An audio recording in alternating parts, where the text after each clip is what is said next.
Welcome to Spooks and Stitches, a creepy little knitting podcast with a slightly spooky twist.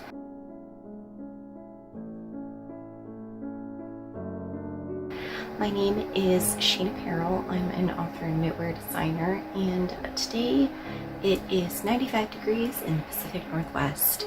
So pardon the background noise, but in the interest of not giving myself borderline heat stroke for the second time in a month, I have a fan on. It's a matter of health and safety. We don't have air conditioning, and this window that I'm next to doesn't open. The joys of moving into a new apartment. However, you can see that I have a lovely background now, so that at least is a good bonus. So I'm going to start off showing you some finished objects, some works in progress, standard knitting podcast stuff. And then at the end of the podcast, we're going to transition over to voiceover Sheena, and she is going to tell you a little spooky story. So what I'm doing is combining ghost stories and knitting here, and they might be historical or public domain, they might be personal experiences. If you have one that you would like me to share, you can go ahead and contact me through the links down below and I can share it. They could also be original fiction as well. So I'll always tell you at the start if this is supposed to be fiction or nonfiction and what the source is, but we'll get more into that later. So first off, let me show you some finished objects that I've done recently. So shortly before we moved, I finished up these socks, which are already washed and blocked. It is West Yorkshire spinners. They're 4-ply in the rainbow colorway, obviously. These are actually getting mailed off to a friend of mine, and then I still had enough left to make myself a pair of socks, which you will see later on in the works in progress.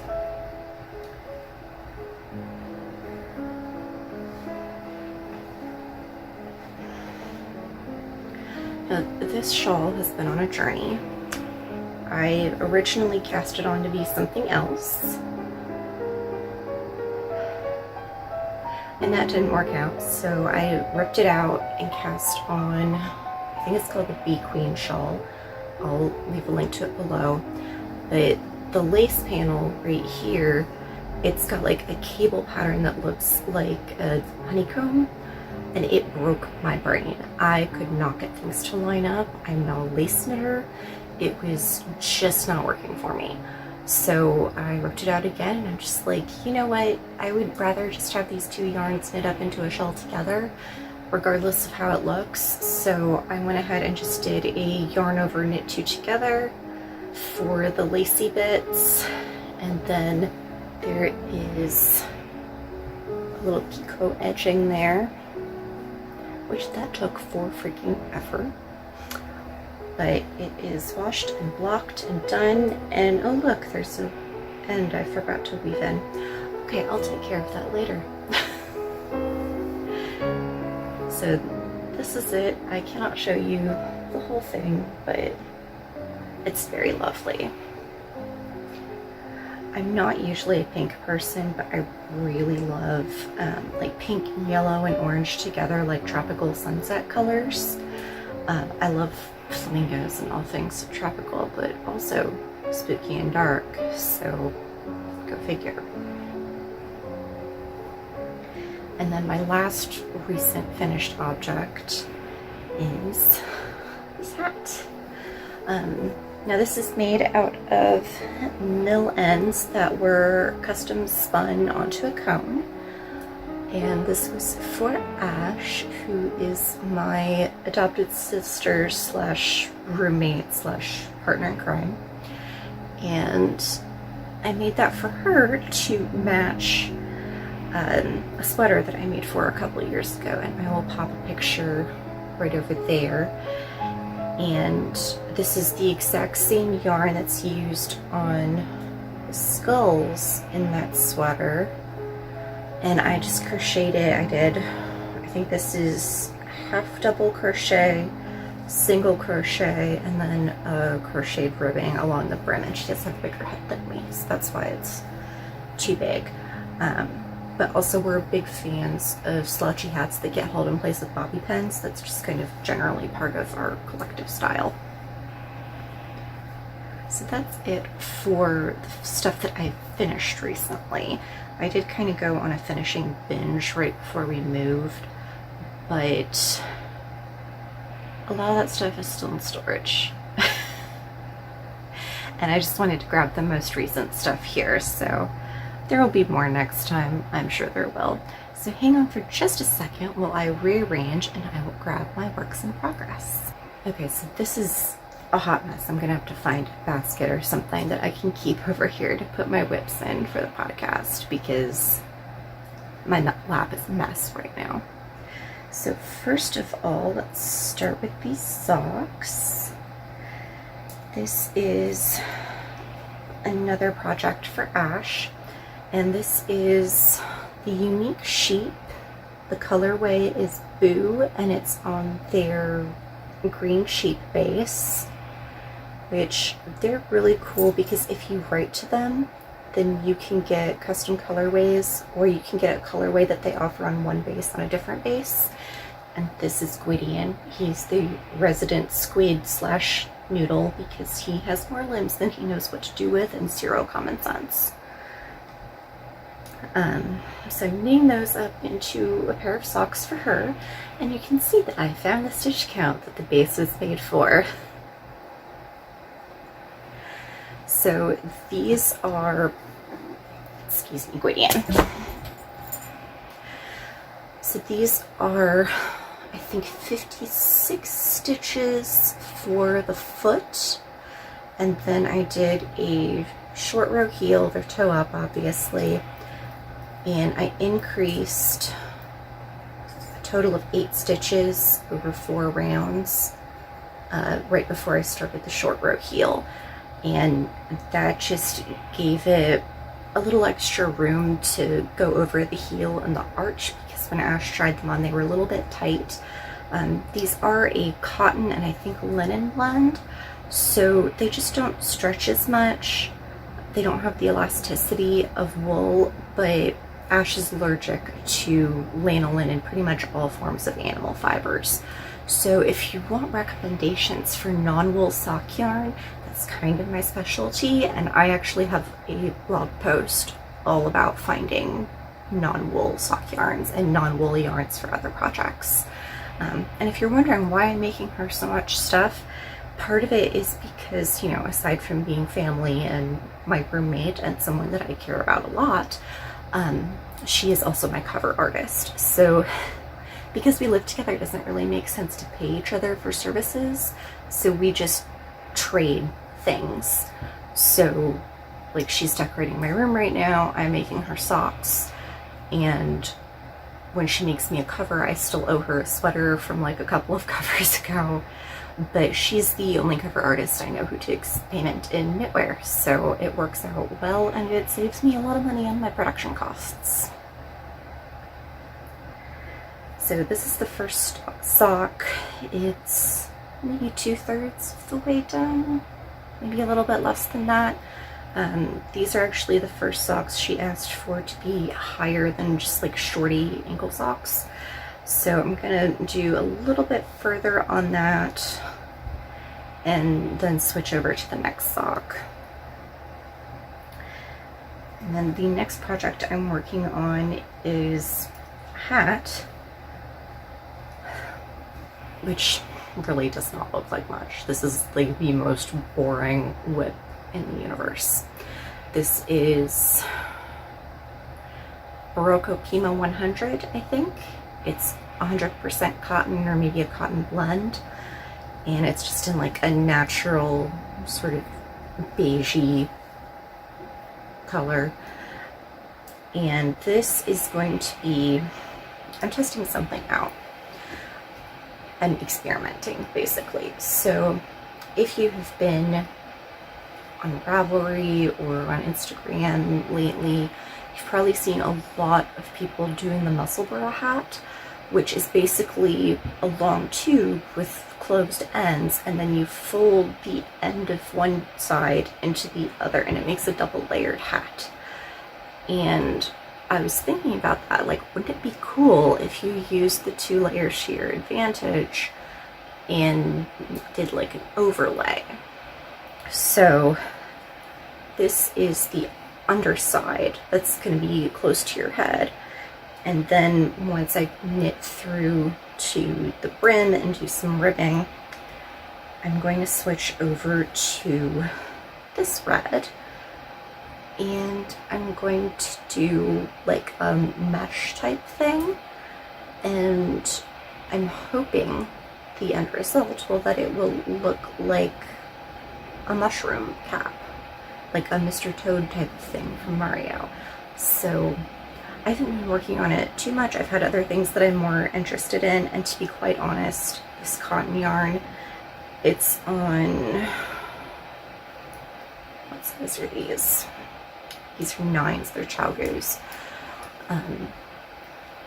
It kind of hurts my hands to work on this, so I haven't been working on it that much, and also this part is super boring.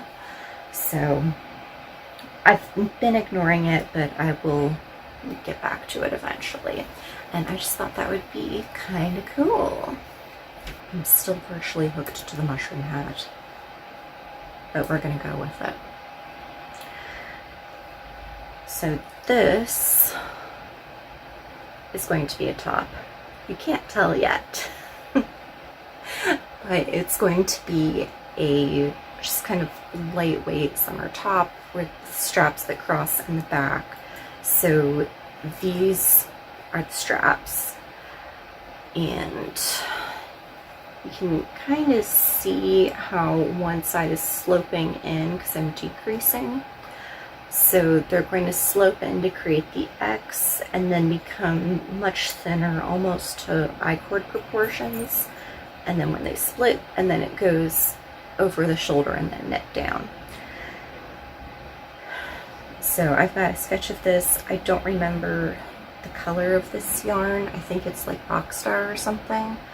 And it's Knitpicks Stroll, not tonal, hand-dyed, maybe? It's one of their variegated sock colorways, and it's a 75-25, and probably my favorite basic yarn in the world. I use it for everything. So I've been working on that. I just started it the other day, but then I cast on something else.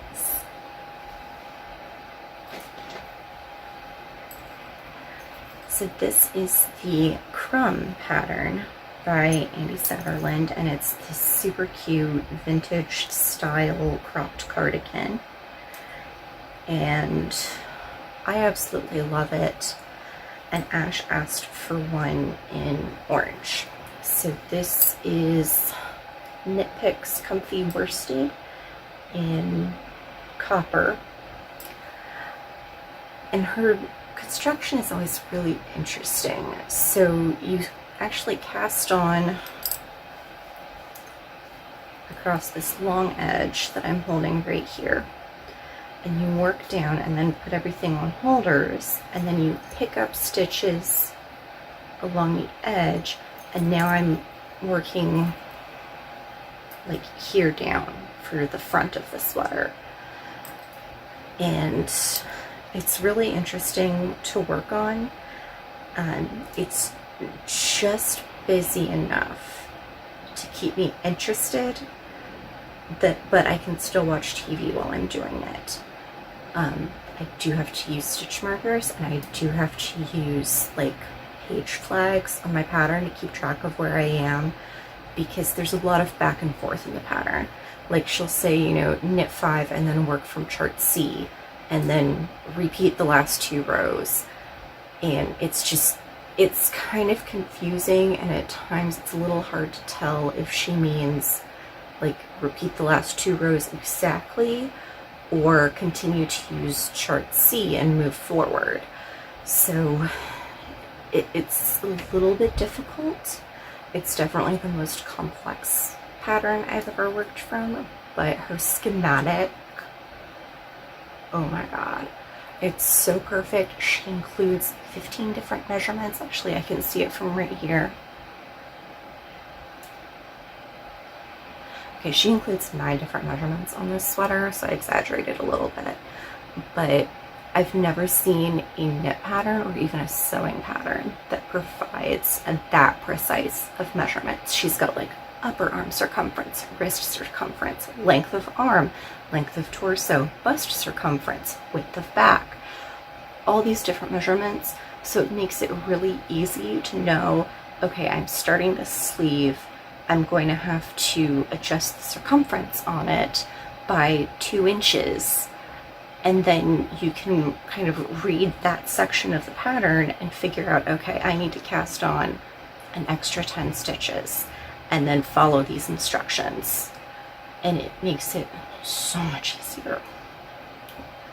So I'm really enjoying that. I just started this maybe 2 days ago, and I knit this section right here while I was watching a documentary last night. It took me about 45 minutes. So it's still kind of slow going just because I am having to refer to the pattern, but I mean, I can see the pattern on the lace here, so I can tell, you know, it's making this triangle shape. So now that I can see how it looks and have completed 1 pattern repeat, I can see where it's going. So moving on, we're going to switch over to voiceover in a minute, and I showed you this because this is what I'm working on in that video, and I'm actually working on this section right here. So I'm still experimenting with my camera angles and how I want to set this up. I did kind of like a front-on view when I recorded that. If you want to see more of an above view, I can try and set that up, but like I said, we just moved, so we're still trying to get everything sorted out, and I'm still trying to figure out like what the best lighting setup is. I'm actually experimenting with my mic right now because I didn't want to wear my headphones, those giant headphones you usually see me wearing. It's because they have the built-in mic. So I've actually got them hanging off of my spinning wheel, which is right here, so I can try and get decent audio without having something bulky on my head. So that is what I've been working on, and I did want to do a podcast shout out because as knitters we tend to listen to a lot of things while we're working. And while I was doing research for this podcast and trying to figure out what name I was going to use, I discovered the Creepy Knitting Podcast by Bernadette McLaughlin. And I will post a link to her channel down below. But she does true crime tales while she knits. And I love her hair. I love her wig collection. And I just thought that it was really cool. I'm like, oh, okay, somebody else is doing something similar. But as far as I can tell, no one is doing ghost stories. So I'm just going to shout out a little podcast in every episode so that you guys can hopefully find something else cool to listen to. And before we switch over to the knitting and the ghost story, I did just want to give you a small sponsorship message because this is my podcast and I'm sponsoring it. So, as you guys know, I am an author and a designer, and I would just like to tell you about my book, By the Grace. So this came out last fall, and it is a spooky story about a young girl attending boarding school in Cincinnati, Ohio, which is not far from where I was born and raised.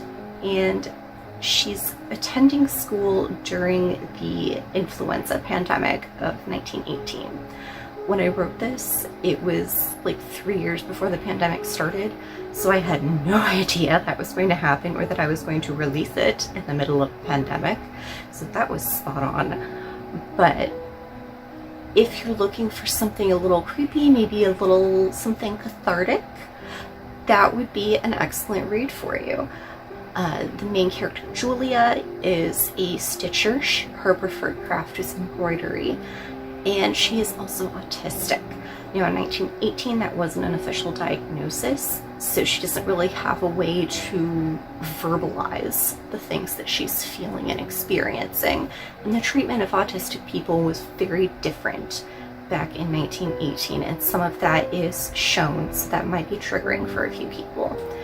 But it also shows her making friends and solving a mystery after her best friend is murdered and found in the pond in front of the school. So that is one of my favorite books that I have written in the last few years. I encourage you to check it out, give it a try. You can find it on Kindle, or I also sell it in paperback on Amazon. I also have a Gumroad store if you are trying to avoid Amazon, which I know is totally understandable. It's a necessary evil in my life, but feel free to check out those links, and we will move on to the knitting and the spooky stuff. Since this is the first episode of Spooks and Stitches, I thought I'd start with a couple of my personal experiences. I consider myself to be an open-minded skeptic. I want to believe in the supernatural, and I firmly believe that there are things in this world that science hasn't caught up to yet. Alas, I think most ghost stories are just that, stories. Still, I thought I would share some of the stranger things I've experienced. Just before we started our senior year of college, Ash's parents moved out of state. Since they owned their home, they rented it to Ash, her brother, and me, so that we would have a safe, inexpensive place to live while we finished up our last couple years of school. The house was a big old Victorian with 3 bedrooms and kind of a weird layout, which Ash explained on the day I moved in.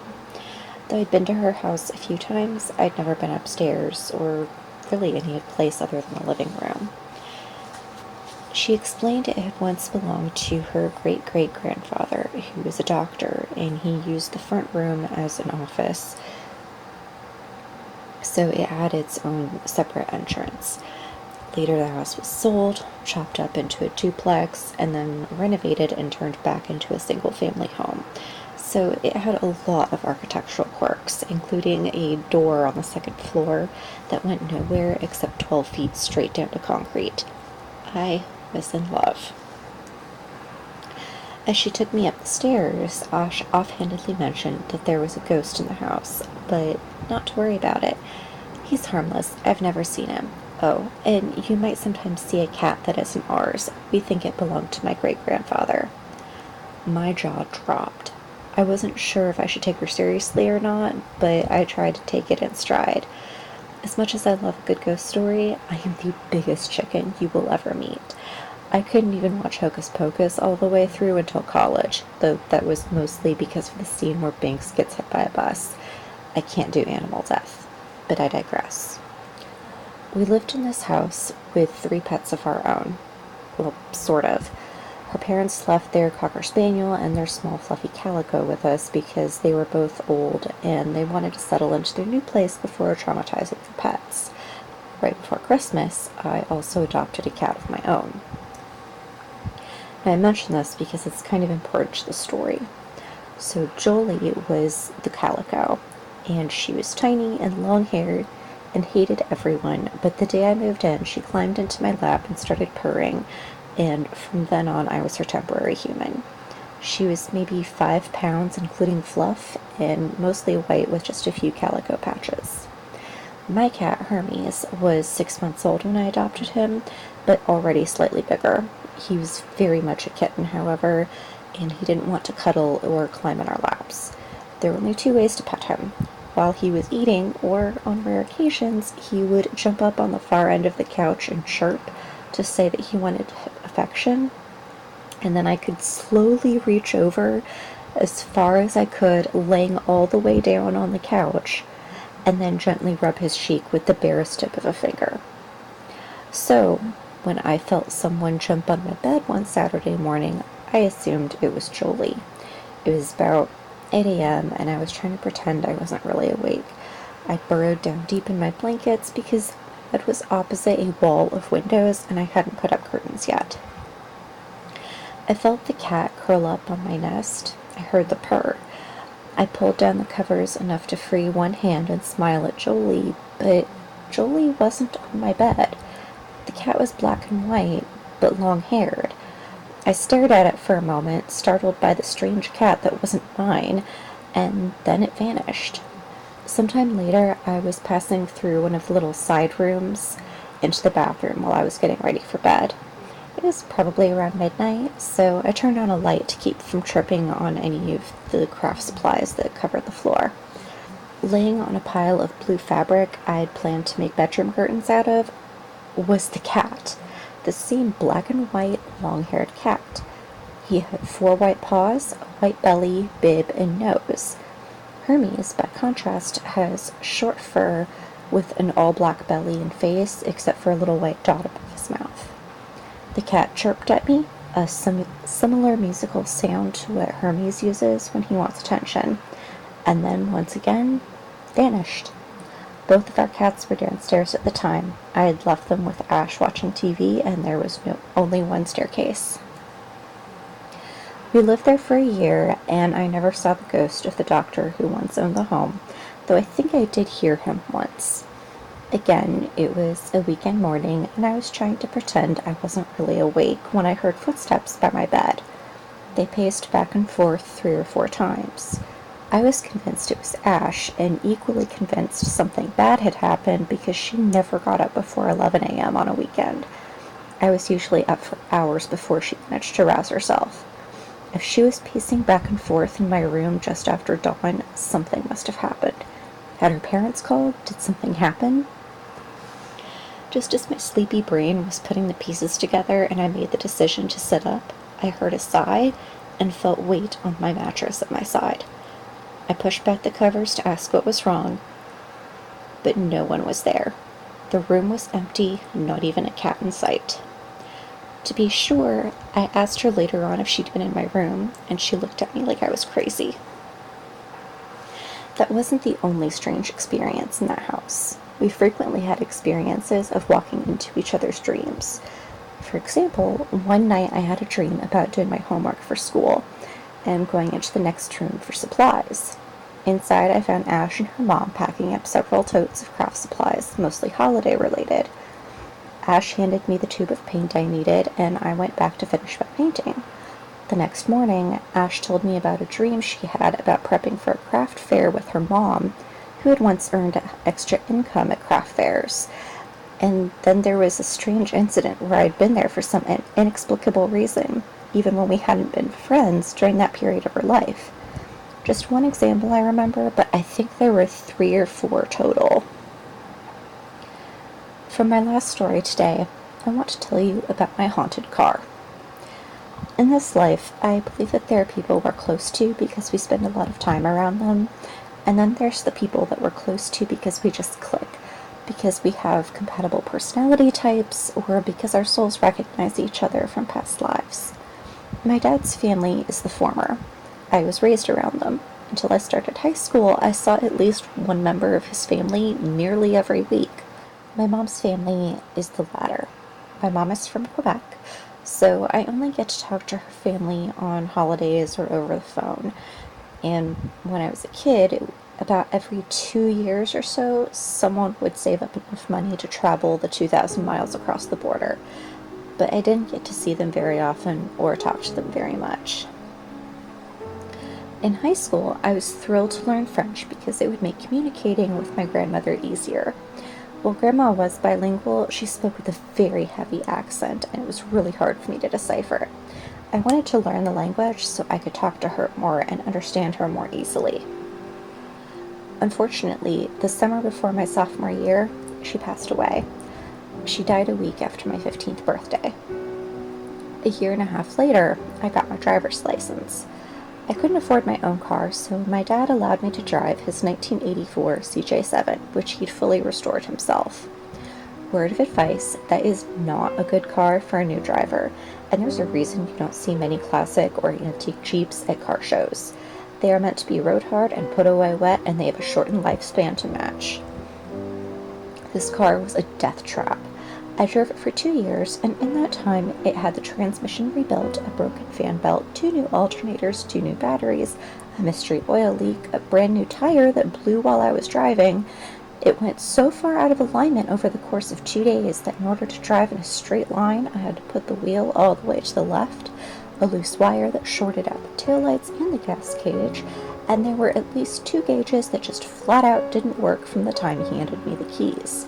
It was loud, a gas guzzler, and there were holes in the floorboards so the freaking thing wouldn't flood every time it rained, and there were more holes in the dash so you could jiggle the windshield wipers if they got stuck, which they did. A lot. It also stalled at every single intersection. There was not a week that went by that I didn't have problems with it, and there were many weeks where I had to drive something else altogether. I cannot tell you how many near misses I had in that car, but somehow it never left me stranded and I never got in a major accident. We won't talk about the tweaker who rear-ended me. It wasn't my fault, and thankfully no one was hurt. Anyway, it was just a minor fender bender. My mom and I both credit my grandma for this. You see, my mom doesn't drive. She can't. She has a visual impairment, which was one of the reasons why I wanted my license as soon as possible after I turned 16. While I was still living at home, she went almost everywhere with me. I took her to work before school and picked her up on the way home. We went shopping together, to the library. She rode with me at least twice a day, every single day. And every time we got in the car, one specific song would play on the radio. A song that made both of us think of Grandma. Now, don't get me wrong, this song was pretty popular at the time, but for the first year I had my license, it would always be the first song on the radio when I started the ignition. Even weirder, at least once a day there would be a coin by the driver's side door, at home or at school, usually dimes or nickels, frequently pennies. It was enough that about every 2 weeks or so I could get something out of the vending machines at school if I needed a snack or forgot my breakfast. It wasn't until about a year ago that I heard about pennies from heaven, which is a belief that spirits can leave coins as a sign of affection or a signal that they're present. After about a year, the song stopped playing as soon as I started the car, but would always play at some point during our drive, specifically when my mom was with me. Now, I almost never hear it on the radio now, but it was one of the first songs I heard on a store PA after we moved to Seattle. I started crying in Daiso because it meant that she was still looking out for me, even now. I would be interested to know, though, why she didn't stick to traditional pennies. But then, Grandma was never all that traditional. That's it for this week, and thank you for watching. If you want more ghost stories from me, be sure to check out my website and the Amazon links in the description, along with links to patterns and anything else I mention in this podcast. You can also follow my Patreon for previews of current projects and exclusive short stories. You can find me on Twitter, Instagram, and Ravelry as Knotmagic, KNOTMAGICK. I hope you have something soft and fluffy to cuddle with, and I'll see you next time.